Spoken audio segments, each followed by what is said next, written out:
الذين آمنوا كلوا من طيبات ما رزقناكم واشكروا لله إن كنتم إياه تعبدون ቀደም ሲል ያ አዩሃ الناس የሰው ልጆችን በጥቅሉ ነበር የጠራው። ያው መሰረታዊ የሆነ ጥያቄ ስለሆነ ከጌታ የመጣላቸውን መመሪያ ተቀበሉና ተጠቀሙ ለማለት። ከዚያ በኋላ ልግመኞቹ በገዛ ልግመታቸው ጥፋትን እንደመረጡ ተጠቆመ በኋላ ወደ አማኞቹ ተመለሰ ማለት ነው። አማኞች በመሰረቱ ጥሩውን ሰምተናል ግብዣውን ተቀበለናል ስላሉ እነሱ ደግሞ የሚፈለግባቸውን ይነግራቸው ነው። ያ አዩሃ الذين آمنوا እናንተ በጌታችሁና እንዲሁም ልታምኑበት በሚገባው ነገር ሁሉ ያመናችሁ የሆናችሁት ቀናኤዎች ሆይ ይላል። ኩሉ ሚን ጠይባት ማ ረዘቅናኩም እኛ ከቸርናችሁ ጣፋጭ ምግብ ብሉ። ያው ጌታችሁ ሲሳይን የፈጠረላችሁ ያን የተሰጣችሁን ሲሳይ ተጠቅማችሁ በልታችሁ እሱን እንድታገለግሉና እንድትገዙ ነውና የሰጠናችሁን ሐላል የሆነ ምግብ ብሉ በማለት ይጋብዛል ማለት ነው። ምን ጠይባት ማለት መስተለዝ ማጧበ ወተለዘ ጣፋጭ የሆነ ነገር ሁሉ ፈቅጃለሁኝ። በመሰረቱ ከብዙዎቹ በጣም ጥቂቶቹን በተለያየ ምክንያት ነው እንጂ አብዛኛውን ጣፋጭ የተባለ ነገር ለናንተ ለባሮቼ መጠቀሚያ ብዬ ነውና የፈጠርኩት መብላት ትችላላችሁ ይላል ማለት ነው። ሚማ ረዘቅናኩም ሚን ጠይባት ማ ረዘቅናኩም እኛ ከቸርናችሁ ጣፋጭ ምግቦች ብሉ። ሐላልን የሚለው ታውን ቀደም ስላለፈ በዛ ታውቋል ማለት ነው። ሁለት ነገሮች መሟላት አለባቸው አንድ ነገር ለመፈቀድ። አንደኛ በአላህ የተፈቀደ መሆኑን ማረጋገጥ አለብህ። ሁለተኛ ደግሞ ያ ምግብ እንደ ምግብ ጠቃሚና ገንቢ መሆኑን ማረጋገጥ አለብህ ማለት ነው። አንዳንድ ምግብ ዛሂሩ ጥሩ ጠቃሚ መስሎ ውስጡ ጠንክ ያዘለ ሊሆን ይችላል ማለት ነው። ያ ከሆነ ብትበላው ሊጎዳህ ስለሚችል አላህ ይከለክላል። ስለዚህ ጣፋጭና ጥሩ የሆኑትን ምግቦች ሁሉ ፈቅጀላችኋለሁ ብሉ ይላል። ወሽኩሩ ሊላህ ያንን ምግብ ከበላችሁ በኋላ ይህን የቸራችሁን ጌታ አላህን አመስግኑ። ኢን ኩንቱም ኢያሁ ተዕቡዱን እሱን የምትገዙ ከሆናችሁ ይህን ምክር ትቀበላላችሁ ይላል። ስለዚህ ዲን በሁሉ ነገር ነው የሚገባው ማለት ነው። ብዙዎቹ ቂሎች እንደሚሉት ሃይማኖት በአንተና በጌታ መካከል ጸሎት ነው። በሳምንት አንድ ቀን አርብ ከሰገድክ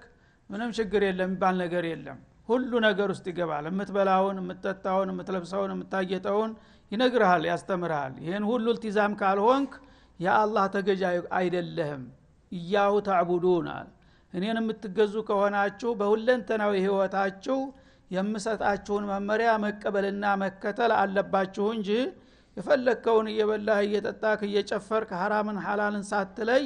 ስግደትና ጾም አደርጋለሁና ጌታን ተገዝቻለሁ ብትል ይሄ በቂ አይደለም። እኔ ንዑስ ባሪያ አልፈልግም። ሙሉ አገልጋዮችና ፍጹም ታማኞች እንድትሆኑ ፈልጋለሁኝ።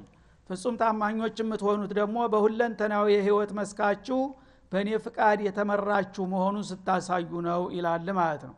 ስለዚህ ሃይማኖት አዳኡል እስላም በአሁኑ ጊዜ የሚያወናብዱት በእነሱ ነው የሚቀይሱት ሁሉ ነገር። የእነሱን ሃይማኖት አበላሽተዋል፣ ሽባ አድርገውታል። ያው በሳምንት አንድ ቀን ይሁዲውም የቅዳሜ ቀን ሳምንት አንድ ቀን በዓል ካደረኩኝ ከኒሳ ተሄድኩ ችግር ወቂ የለም። ክርስቲያኑም እሁድ ቀን ታባልኩኝ ችግር የለም። ሙስሊሞቹም አርብ ቀን መስጂድ ተገባችሁ ይበቃችኋል ብለው ነው የሚያወናብዱት ያሉት ማለት ነው። እኛ አንድ ደቂቃ ከእስላም ውጭ መውጣት አይፈቀድልንም። ሙስሊም ከሆንክ ማንኛውም ቁል ኢነ ሶላቲ ወመማቲ ወመህያየ ወመማቲ ሊላሂ ረብል ዓለሚን አንድ ደቂቃ አንድ ሰኮንድ ከአላህ ፍቃድ ውጭ ልትሆን አትችልም። በንግድ ውስጥ እያለህ በአላህ ፍቃድ ነው። በግብርናም እያለህ በአጠቃላይ የምትሰራው በአላህ ፍቃድ ነው። በትምህርት ቤትም እያለህ በመስሪያ ቤትም እያለህ በቤቶች እያለህ በማንኛውም ቦታ በማንኛውም ጊዜ በማንኛውም ሁኔታ በምትበላው፣ በምትጠጣው፣ በምታስበው፣ በምትናገረው በአላህ ፍቃድ መመራት ግዴታ ነው እንጂ ከዚህ ውጭ ከሆነ እስላም አይሆንም ማለት ነው። ቁንጥል እስላም የትም ከላ ሊያሳልፍ አይችልም። እድኹሉ ፊ السلم ካፋ ነው የሚለው። እስላምን ተቀብለ ከሆነ ሙሉ በሙሉ ተመራበት በእስላም ውስጥ የሚቀነስ እንትን ነገር የለም ግን ግማሽ እስላም ግማሽ መስጂድ ስትገባ አንገትክን ማቅለስለስ ወጣ ስትል ሪባን መዛቅ ከሆነ ምኑ ላይ ነው እስላም የሆንከው እስላም ማለት እኮ ለአላህ እጅ ሰጠ ለአላህ ታማኝ የሆነ ማለት ነው ታዲያ ታማኝ የምትሆነው መስጂድ ብቻ ነው እንዴ ንግዱስ ሱቅ ውስጥም ስትገባ ታማኝ መሆን አለብህ ማለት ነው መስሪያ ቤትም ስታስተዳድር ባለስልጣንም ስትሆን ስትዳኝም በአላህ ፍቃድ በፍትህ መምራት አለብህ ይሄ ካልሆነ ሙስሊም አይደለም ኢን ኩንቱም ኢያሁ ተዕቡዱን እሱን የምትገዙ ከሆናችሁ በግል በምግብ በመጠጣችሁ እንኳን ሳይቀር በእኔ የፈቀድኩትና የወደድኩትን ለይታችሁ መጓዝ መቻል አለባችሁ ከዚህ ውጭ ከሄናችሁ ግን እኔን የምትገዙ ሳትሆኑ ሸይጣንን ነው ይላል አላህ Subhanahu Wa Ta'ala በመሆኑም አላህ Subhanahu Wa Ta'ala እንግዲህ የከለከላቸውንና የፈቀዳቸውን ነገሮች ማወቅ ግድ ይሆንብሃል ምክንያቱም አንድ ነገር ለመስራትም ሆነ ለመከልከል መጀመሪያ መመሪያውን ማወቅ አለብህ በምግብ ረገድም እንደዚሁ ጌታ የፈቀደውና የከለከለው አለ ከተባለ ምኑን ነው የፈቀደው ምኑን ነው የከለከለው የሚለው ጥያቄ መነሳቱ ስለማይቀር በግልጽ ይነግራል ዋና ግልጽ የሆኑትን ክልክሎች ኢነማ ሐረመ አለይኩም الميታ በምግብ ረገድ በእናንተ ላይ እርም ያደረገው በክትን ነው አለ ሳይታረድ በቀጥታ በተለያየ ምክንያት የሞተን እንሰሳ እንዳትበላ ምክንያቱም ሳይታረድ የሞተ እንሰሳ ደሙ በስጋው ውስጥ እንደተሰራጨ ነው የሚደርቀው ማለት ነው ያ ከሆነ ደግሞ ያን እንሰሳ መብላት በአላህ ዘንድ አይፈቀድልህም ምክንያቱ የተለያየ ሊሆን ይችላል ግን አላህ በክት እንዳትበላ በጥቅሉ በክትን መብላት ለሙስሊም ጭራሽ አይፈቀድለትም ነው የሚለው ማለት ነው እና የከለከለበት ምክንያት የሚናቀውም የማናቀውም ምክንያት ይኖራል ማለት ነው አንደኛ እንሰሳቶች ሐቅ አላቸው ባለቤቶቻቸው ሊንከባከቧቸው ይገባል እንዳይራቡ እንዳይጠሙ ለአደጋ እንዳይጋለጡ አውሬ እንዳያጠቃቸው ሙሉ እንክብካቤና ጥበቃ ሊደረግላቸው ይገባል በእስላም ህግ መሰረት ማለት ነው ሲታመሙ ልክ እንደ ቤተሰብ አባል በይጦር ያለ ራሱ የራሳቸው ሐኪም ወስደ ማሳከም አለብህ ሙሉ እንክብካቤ መስጠት አለብህ ግን አንዲት እንሰሳ የምትበክተው ይሄን እንክብካቤ ስለሚጎድል ነው ማለት ነው መጀመሪያ ጤንነቷን ብትጠብቅና በምግቧ በመጠጧ በስምሪቷ በሁሉ ነገር ብትንከባከባት ሙታ ልትገኝ አትችልም ማለት ነው ሲሆን በወቅቱ አሳከማት ትድናለች ቢያንስ ደግሞ እንደማትድን ካወቅ በወቅቱ ታርዳታለህ ማለት ነው ስለዚህ ዝም ብላ ሙታ ተተገኘች ግን ግዴለሽ ነህ ማለት ነው ተጣሃታል ረስተሃታል ሐቋን አጥፍተሃል ማለት ነው ሐቋን ስላጠፋ አላህ እናንተ ለጥቅሟ ብቻ ነው የምትፈልጋት የሷን ሐቅ አልፈቀድክም አልተንከባከብካትም ስትሞት ተሞተች ታታርዳት እንዳትበላ ብሎ ከለከለ መከጫ አንተ ለጥቅምህ ብቻ ነው እሷን የምትፈልገው ለምን የሷ ሐቅ ተረሳ ለምን ተራበች ለምን ታመመች ለምን በወቅቱ አላሳከምካትም ይሄ ከሆነ እንዳትበላት ብሎ ወዳው መቀጫ ጣለብህ ማለት ነው አረድኳትም አላረድኳትም ይኒና ተበላታለሁ ታልክ ጭራሽ ትረሳታለህ ያ እንዳይሆን ቢያንስ እንኳን በጤናናት ወይስ ችግር አለባት ብለ በየቀኑ እንዲጠይቃት ያደርጋል ይሄን ነገር ማለት ነው ሁለተኛ ቅድም እንደተባለው ያልታረደ እንሰሳ ሲሞት ደሙ በውስጡ እንደረጋ ይቀራል ማለት ነው ደሙ ወዳው ነው የሚመረዘው ልክ ህይወቷ እንዳለፈ ደም ስጋ ጋራ ብዙ መቆየት አይችልም ወደ መርዝነት ይለወጥና ስጋውን ይበክለዋል ማለት ነው አንተ ግን ያው ጥሩ ጮማ መሆኑን አይተ አታውቅም እንደተበከለ ያንን ከበላህ ችግር ላይ ተወድቃለህ በአንዳንድ ጊዜ አንዳውም አደገኛ የሆነ በሽታ በሚገላቸው ጊዜ እንደቁርባ ምናምን ያንን የበሉ ሰዎች ሁሉ ስንት ሰዎች አልቃሉ አጋጥማቸው ያቅም የምታውቁ ሰዎች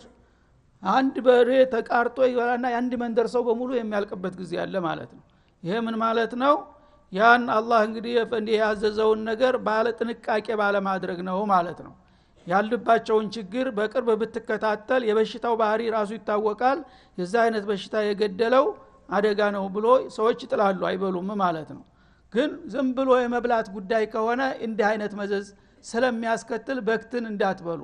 በክት ራሱ የተከለከለው ለኛ ጥቅም ተብሎ ነው ጤንነታችን ህይወታችን አደጋ ላይ እንዳይወድቅ ተብሎ ማለት ነው እና በክትን እንዳትበሉ ወደም እንደገና ደምንም እንዳትጠጡ ወይም እንዳትበሉ ደም የሚጠጡ ሰዎች አሉ አረመኔዎች እና አያውቁም ምክንያቱም ከእንሰሳችን የወጣ ነው ምን ችግር አለው ብለው ነው እነሱ በባህል ብለው በልማድ እንትን የሚሉት ግን ደም ሁልጊዜ መርዝ የተመረዘ መጥፎ ነገር ነው ለጊዜው ላይጎዳ ይችላል እለቱን ላያምህ ይችላል በህዲየት ግን የጤንነት ጠንክ ነው ማለት ነው እየቆየ ካንሰር ሊያመጣልህ ይችላል ሳታቀው አመት 2 አመት ቆይቶ ውስጡን ይመርዘውና ችግር ይፈጥርብሃል ማለት ነው እና ወላህመል ኺንዚር የአሳማ ስጋንም ከልክለናል ይላል አላህ አሳማ እንደማንኛውም እንስሳ አላህ የፈጠረው ነው ግን አላ ያዕለሙ ማን ኸለቀሁ ወለጢፉል ኸቢር የፈጠራቸውን እንስሳዎች ምን ጥቅም ምን ጉዳት እንዳላቸው አላህ ነው ባለቤቱ የሚያውቀው አሳማን ከልክል ያለው እንዳትበሉ አለ ማለት ነው እና እሱም እንግዲህ ጌታ የሚያውቀው ሚስጥር አለ ማለት ነው በዚህ እንስሳ ውስጥ ለምን ፈጠረው ልትል ትችላለህ ማይጠቅም ከሆነ ለምን ፈጠረው ብሎ ሊከራከረ ይችላል እምነተ ቢሱ ማለት ነው የፈጠረ አንድ ነገር እኮ በቀጥታ ለመበላት ብቻ አይደለም በተለያየ መልኩ የሚሰጠው አገልግሎት ይኖራል ማንኛውም ነገር ስለዚህ አንተ ለማታቀው ለሌላ አገልግሎት የሚውልበት ጊዜ ይኖራል ግን በምግብ ደረጃ አይፈቀድም ማለት ነው ወማ ኡሂለ ቢሂ ለገይሪላህ ሌላው ደግሞ የአላህ ስም በአላህ በባለቤቱ ስም መታረድ ሲገባው አንዳንዶቹ እምነተ ቢሶች ወይም አጋሪዎች ከአላህ ሌላ የሆነን ስም ጠርተው ያርዳሉ እንስሳቶችን ማለት ነው ማረዱን አርደዋቸዋል ግን በህገ ወጥ መንገድ ነው የሚያርዷቸው ማንኛውንም እንስሳ የፈጠረልህ ተተፈጠረም ጀምሮ ቅጠል ያበቀለ ውሃ ያፈለቀ እንዳንተ የሚቀልበው ጌታ ነው ስለዚህ ሲታረድ በጌታው ስም ነው መታረድ ያለበት ሌላ ባዕድ ነገር ጠርተህ በገሌ ስም ብለህ ከጠራኸው አንተ የምታከብረው የምታመልከው ነገር ሊሆን ይችላል ያ ከሆነ ግን ወንጀል ተፈጸመበት እንስሳው ላይ ማለት ነው በጌታው ስም መታረድ ሲገባው በሌላ ስም አረድከው ወንጀል ፈጽመሃል ያንን ከበላ አላህ Subhanahu Wa Ta'ala ይጣላሃል ማለት ነው እኔ ባለቤት ስም መጠራት ሲገባ በሌሎች በባዕዲያን በጣዖታ የታረደውን እንዴት ትበላለህ ብሎ ጌታ ይጣላሃል ያ እንዳይሆን ከአላህ ሌላ ያለ ስም ተጠርቶ የታረደበትን ነገር ከልክል ያለው እሱን እንዳትበሉ ይላል ማለት ነው እና እንደ ፍቃድ መጠየቅ ማለት ነው አንድ ሰው እንግዲህ ባለቤት የሆነ ሰው የሰው ንብረት ልትጠቀም ከፈለክ ባለቤቱን ጠይቃ አስፈቅደህ ነው የምትጠቀመው እንጂ ዝም ብለህ ዘለህ አታደርግም ማለት ነው እንስሳዎችን ለእናንተ ጥቅም ብዬ ነው የፈጠርኩት ብሏል ግን ልናርዳቸው በምንፈልግ ጊዜ ቢስሚላህ ብለን ማረዳችን ጌታዬ ያው ፍቃድ ይሁን ያንተን ንብረት ያው ባንተ ስም ነው ማርደው ብለን ፍቃድ መጠየቅ ነው ቢስሚላህ ማለት ማለት ነው ያለ ፍቃድ ካደረግ ጊዜ ህገ ወጥ ነው ሰርቀህ የሰውን ንብረት እንዲያርድክ ነው የሚቆጠረው ማለት ነው ስለዚህ መብላት የለብህም ህገ ወጥ ነውና ይልሃል ማለት ነው ወማ ወይለ ማለት ወማ ذكر غير اسم الله ከአላህ ሌላ ያለ ስም ተወስቶ የታረደ የሰው ሊሆን ይችላል የመላእክ ሊሆን ይችላል የጅን ሊሆን ይችላል የፈለገው ከአላህ ውጭ የሆነ ስም የተጠራበት ወንጀል ነው በክት ነው የሚሆነው ማለት ነው ተበክትም በላይ ነው በክቱ ዝም ብሎ ሳታየው ወይም ሳትሰማ ሙቶ የሚገኝ ነው ይሄ ግን ሁን ብሎ የባለቤቱን ስም ትቶ የባዕድ ስም የተጠራበት ወንጀል የተፈጸመበት ስለሆነ ተዛ በላይ ነው እንዳውም ክልክልነቱ ማለት ነው እና ይሄም ሲባል ታዳ በደላህና በተመቸህ ወይም አማራጭ ባለበት ጊዜ ነው አላህ እነዚህን ነገሮች የከለከለው ማለት ነው ፈማን ይጦራ እነዚህን አሁን የተጠቀሱትን ነገሮች ለመጠቀም የተገደደ غير باغን እና እነሱን ከሌላው ምግብ የሚመርጥና የሚያስቀድም ወላ አዲን ወይም ደግሞ ተሚገባው በላይ አልፎ የሚሄድ ሳይሆን እነዚህን መብላት የተገደደ ከሆነ ግን فلا اثم عليه ያነ ቢጠቀም ወንጀል የለበትም ይላል ሱብሃንአላህ ረህማን ረሂም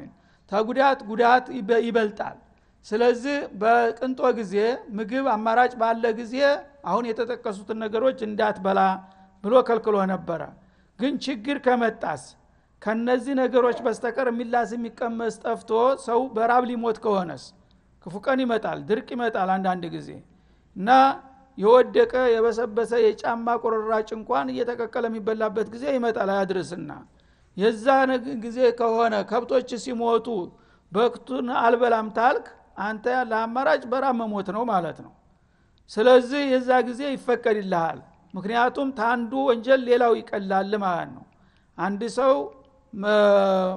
በክት መብላት ክልክል ነው ኺንዚር መብላት ክልክል ነው ደም መብላት መጠጣት ክልክል ነው ተብሏል ይሄ የሚሆነው ምንድነው ሌላ ምግብ ይያለ ይሄንን እንደ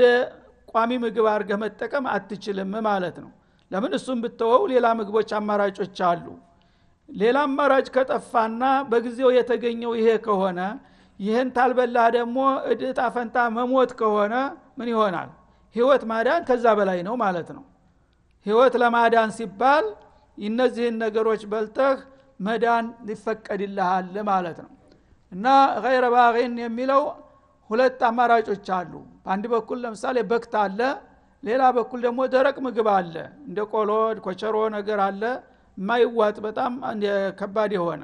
የከተማ ሰው በተለይ እንግዲህ ችግር በሚመጣ ጊዜ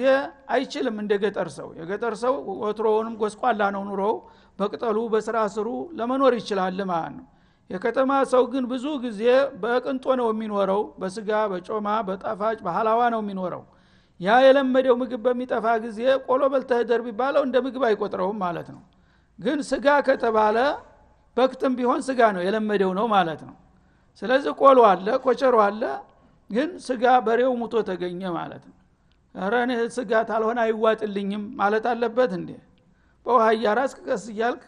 ብላ ቆሎ እስካለ ድረስ በክታ ይፈቀድልህም ነው የምትለው ቆሎው ከጠፋስ ምን ይሆናል መሞት ነው የሚሆነው አማራጩ የዛ ጊዜ ይፈቀድልሃል ብላ ይልሃል ማለት ነው ኺንዚሩም እንደዛው እና غير باغين ማለት ተዚህ ተተራ ምግቡ ያኛውን የተከለከለውን የሚመርጥ ሳይሆን ይሄኛው ምግብ እኔ ያለመድኩትም አይዋጥልኝም ይሄኛውን ፈልጋለሁኝ እሱን ነው ምበላው ካለ ይሄ የቅንጦ ምርጫ ስለሆነ አይፈቀድለትም ማለት ነው አማራጭ ሲጠፋ ብቻ ነው ወላ አዲን ማለት ደግሞ በችግር ምክንያት እነዚህን ነገሮች ለመብላት ተተገደድክ ራብክን ለማብረድ ያህል ነው ለማስታገስ ያህል ነው የሚፈቀድልህ ተሞት ለመዳን ማለት ነው እንጂ እስተልክትህ ብስናስተም ያገሳ መብላት የለብህም ደግሞ ወቅቱ ተፈቀደልህ አይደል ሌላ ምግብ ስለጠፋ ያ የራብ ስለት እስተሚበርድልህ ድረስ ትንሽ የተወሰነ ጎረስ ታረጋለህ ትንሽ ልትጠግብ ሲያምረህ ቅር ሲልህ ትተዋለህ ማለት ነው ምክንያቱም ከዛ በኋላ የቅንጦ ጉዳይ ይሆናልና እና አንድ ትርጉም ይሄ ነው ሁለተኛው غير باغين ማለት ይሄ ችግር ሊያጋጥም ይሄ ቻለው በህገ ወጥ መንገድ ተሰማርተህ ካልሆነ ነው ማለት ምንድነው አንድ ሰው ሊዘርፍ ሊገፍ ሊሰርቅ ብዙ ሀገር አቋርጦ የሚሄድ አለ መንገድ ግን ድንገት ስንቅ ያልቅበታል መንገድ ይጠፋበታል ይታመማል ችግር ያጋጥመውና ከቤቱ ያው የደላው ኑሮ የነበረው ለአንድ ለህገ ወጥ መንገድ ጉዞ አድርጎ አልሆነ ቦታ ችግር ላይ ይወድቃል ያነ በክት አገኘ ሌላው ስንቅ አልቋል ምንም አማራጭ የለም ማለት ነው እንዳትበላ ይለዋል አላህ ለምን አንተ ለህገ ወጥ በጥጋብ ነው የወጣኸው መጀመሪያው ስምት በላው መጠጣው አላጣ ቤትህ ያለውን ትተህ ወንጀል ልትሰራ ሰው ልትገድል ልትዘርፍ ስትሄድ ነውና ይሄ ችግር የመጣብህ ህገ ወጥ ስለሆን ከሩክሱ አልሰጥህም ማለት ስንቅ አልሰጥህም ምክንያቱም ስንቅ ሰጠሁ ማለት የወንጀል ተባባሪ ሆንኩ ማለት ነው ይሄንንም በልተህ ቢሆን ሂድና ተልቆህን የፈለከውን ወንጀል ሰርተህና እንደማለት ሆነ ማለት ነው ስለዚህ ለዚህ ለህገ ወጥ መንገድ የተሰማራ ሰው ከሆነ ለስንቅ ቢያጣም እንኳን ይሙታት እንጂ አይፈቀድለትም ከበላም በወንጀሉ ይጠየቃል ይላል ማለት ነው እና ይሄ ሌላኛው ትርጉም ይሆናል ማለት ነው ወይም غير باغين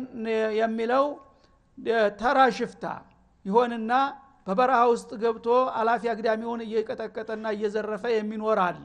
ለዛ ስራ ሲሄድ ስንቃቶ ችግር ላይ ቢወድቅ አይፈቀድለትም ወላ አዲን ማለት ደግሞ በህጋዊ መንግስት ላይ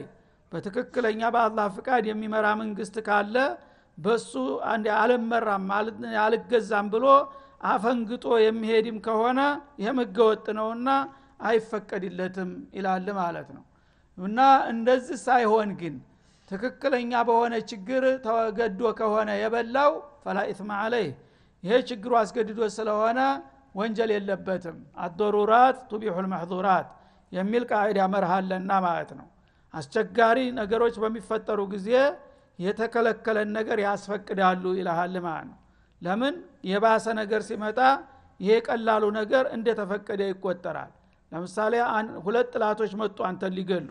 አንደኛው ዱላ ይዟል አንደኛው ጠበንጃ ደግኗል ተግራና ተቀኝ መጡብህ ማለት ነው ወዴት ነው የምትሸሸው ወደ ዱላው አንድ ያቃጅቶ እንኳን የመትረፍ ተስፋ አለ ማለት ነው ስለዚህ ባለ ጥይቱ ጋር አትሄድም ይሄኛው ወደ ዱላው መሄድም ግን አደጋ ነው በመሰረቱ ወደንበኛ ጦንቻ ካለው ሲጥል ያረገ ይችላል እሱም ቢሆን ግን ትንሽ ተስፋ አለ ወደሱ ይሻላልና አኸፈት ደረረይን በሚለው ወደ ዱላው ትሄዳለህ ማለት ነው አሁንም እንግዲህ ራብም አደጋ ነው በክት መብላትም አደጋ ነው ሁለቱም ስትል በክት መብላት ይሻላል ምክንያቱም ችግሩ አስገድዶ ሆነውና የበላው ጌታ ችግርን ስለሚያቀልህ ይቅርታ አድርጎልሃል አለህ ማለት ነው እና ወደመ ወለህመል ኺንዚር ወማው ይህለ ለገይሪላህ ከአላህ ሌላ የሆነ ስም ተጠርቶ የታረደም ህገ ወጥ ነው እሱን እንዳትበሉት ብሏል ማለት ነው እነዚህ ሁሉ ክልክል የሚሆኑት አማራጭ በጠፋና በቅንጦ በምቾ ጊዜ ነው አማራጭ ሲጠፋና በታልበላህ በስተቀር አደጋ ላይ የምትወድቅ ከሆነ ግን ህይወትክን ለማዳን ሲባል ይፈቀዳል ወንጀል የለብህም ማለት ለምን ኢነላህ ገፉሩር ረሂም በእንዲህ አይነት ችግር ተገደው ክልክሉን የሚበሉ ሰዎች አላህ Subhanahu Wa Ta'ala ምህረተ ሰፊና ሮሮ ነውና ችግራቸውን ስለሚያቅ ባይቸግራቸው ኑሮ ይሄን ያደርጉትም ነበር ምንም አይደል ብሎ ያልፋቸዋል ማለት ነው ان الذين يكتمون ما انزل الله من الكتاب እነዚያ አላህ Subhanahu Wa Ta'ala ለህዝቦቹ መመሪያ ይሆኑ ዘንዳ ያወረዳቸውን ቅዱሳን መጽሐፎች ለህዝቦች በማሳወቅ ፈንታ የሚደባብቁ የሆኑት ወስላቶችና ተንኮለኞች ይላል ተናንተና ያለፈውን አያት እንደገና መለሰው ማለት ነው እና አላህ እንግዲህ Subhanahu Wa Ta'ala ነብያትን የላከውና ኩቱቦችን ያወረደው የሰው ልጆች በጌታቸው ፍቃድ እንዲመሩ ነው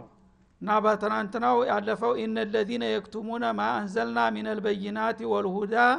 ሚን ባዕድ ማ በየናሁ ሊናስ ብሎ ነበር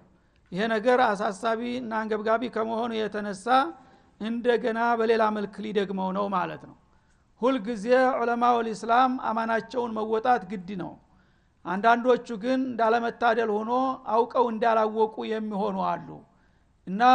የክቱሙነ ማ አንዘለላህ ጌታ ወረደውን ሐቅና ባጢል ለይተውና አብራርተው ለህዝባቸው መንገርና ማስተማር ሲጠበቅባቸው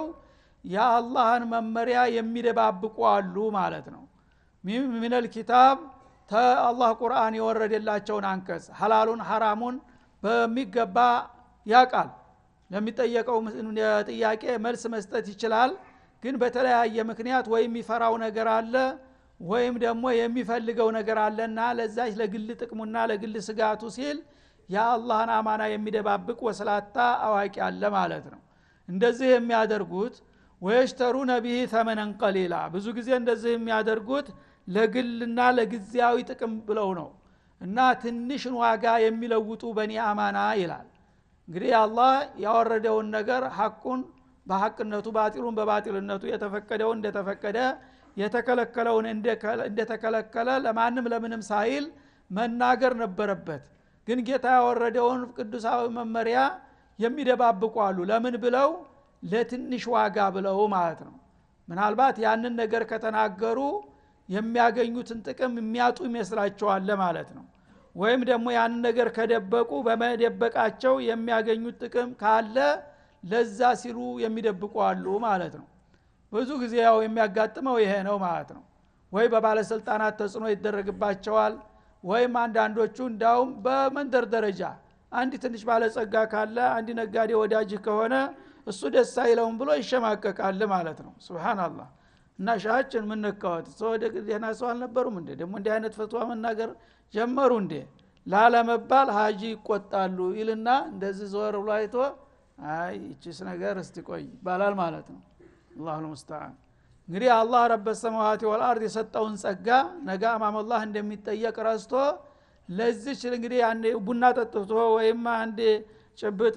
ጫታ መንዝ ለመውጣት ያቺ እንዳትቋረጥና እንዳትደፈርስ ሐቅን የሚደብቁ ወስላቶች አሉ ይላል አላህ Subhanahu Wa Ta'ala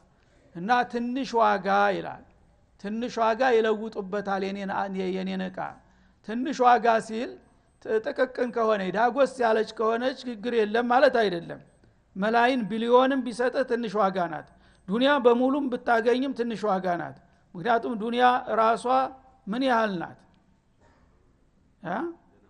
ጀናሃ በዑዳ የትንኝ የብናኝ ክንፍ ናት ስለዚህ ዱንያን እንኳን ብታገኝ አንዲት የአላህን አያት ደብቀህ ለትንሽ ዋጋ ነው የሸጥከው ማለት ነው አላህ ግን ያን አማና ብታደርስ ኑሮ ጀነተል ፊርደውስ ያስታቅፈ ነበር ለግዚያዊና ላላቂ ለትንሽ ዋጋ ብለው የኔን አማና የሚደባብቁ ወስላቶች ይላል ማለት ነው ኡላኢከ ማየኩሉነ ፊ ቡጡኒሂም ኢለናር እንዲህ አይነቶቹ ስግብግቦችና ወዳሞች በእኔ የኔን አማና ሽጠው የሚበሉትና ወዳቸውን የሚሞሉት ለጊዜው የተጠቀምን መስሏቸዋል እንጂ ቢገባቸው ኑሮ እሳት ንብልባል ነው የሚበሉት እሳት ፉም እንደበሉ ይቁጠሩት ይሄን በመብላታቸው ነገ ጀሃነም ነው የሚበቃቸው ማለቱ ነው ስለዚህ ዛሬ እንግዲህ ዳቦ በልቼ ነገ እሳት ልብላ እንደማለት ነው እና በሆዳቸው ውስጥ የተሸከሙት ጮማ ያጋተቱት ቦርጭ የእሳት ማገዶ መሆኑን ይወቁት ይላል አላህ Subhanahu Wa Ta'ala ወላ ይከልሙሁም አላህ እና ነገ እነዚህን ሰዎች አላህ በረራሄ መልኩ አያናግራቸውም በወቀሳ ካልሆነ በስተቀር እነሱን በምንም አይነት መልካም ነገር ሊናገራቸው አይፈቅድም ማለት ነው የውመል ቂያማ በቂያማ ቀን እነዚህን ሰዎች ከጥላቻው ብዛት የተነሳ ሊያናግራቸው አይፈልግም ወላ ይዘኪህም ከወንጀላቸውም ሊያጸዳቸው አይሻም አላህ ገፉር ረሂም ነው ቢምር ማንም የሚጎዳው ነገር የለም ግን እንዲህ አይነት ደባ የፈጸሙ ሰዎች ኸዋና ናቸውና በምንም አይነት ይቅርብ ይላልፋቸው አልፈልግም እንግዲያውስ ውጤቱ ምን ይሆናል ወለሁም አዛቡን አሊም ለነሱ እጅግ አንገብጋቢ የሆነ የሲኦል እሳት ተዘጋጅቶላቸዋልና ያንን ይጠብቁ ዛሬ አንድ ሰሞን ወዲያው ልብላ ተዛ በኋላ ጀሃነም ዘላለም ትብላኝ የሚል ካለ አውቆት ይግባ ነው የሚለው هذا وصلى الله وسلم على النبي وعلى اله